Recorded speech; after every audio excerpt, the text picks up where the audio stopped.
film. The Corriere della Sera is the prime example. La Stampa, the newspaper of Turin, is the other. They are big centrists. It's like the Washington Post and the New York Times here in Italy. And he has been able to exercise a lot of indirect control of those papers. But can't you read in Corriere della Sera today, tomorrow, next week, strong criticism of Berlusconi? You would think that would happen in any in a naturally free press, and that has not happened in Italy. So that as a result, the average sort of center voter doesn't quite know what to believe. I think actually, if they examine them closely, they'd be quite shocked. Well, we found that very interesting in the film, that you had his lawyers, his very own lawyers in his trial, going back as parliamentarians to change the laws to his advantage. Could that happen in any other country, or is that pretty unique to Italy? Maybe somewhere in South America, but I'm not aware of it happening in any advanced democracy.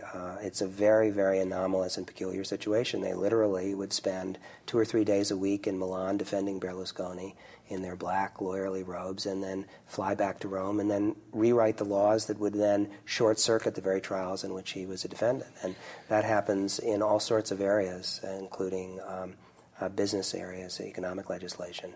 How much do you think the Berlusconi model is playing out in other parts of the world? Well, I think the thing that makes Berlusconi a really interesting, important figure is that he crystallizes in a very dramatic way problems and issues that exist in all modern democracies now, in every society, including ours. Money, media, and political power are very closely connected. He's understood, maybe more than any politician, that if something doesn't appear on television, it doesn't exist. You look at the recent decision of Arnold Schwarzenegger to enter the race for governorship. The fact that he is a celebrity, a TV personality, movie personality with an enormous amount of money makes him a player from one day to the next. I don't think people have fully processed how deeply television has changed the political process in our own world. Political parties have become vestiges of what they were, and individuals and large amounts of money can leapfrog over that process.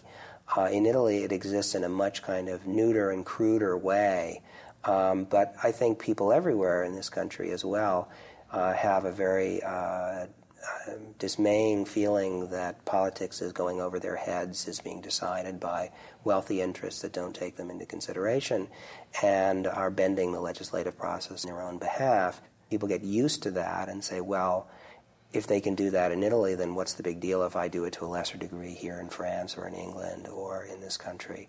And so I think it's setting precedents that are unhealthy for democracy. Alexander Stilla, thank you for joining us. Thanks for having me. Next time on Wide Angle, South Africa. 10 years after apartheid, the country has failed to deliver prosperity for the black majority. They do not see that we don't have jobs. Now the government has a new plan to spread the wealth. Will black economic empowerment improve the odds for South Africa's majority? On the next Wide Angle.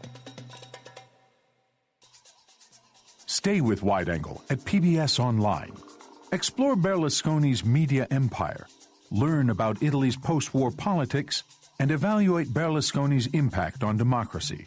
It's all at pbs.org.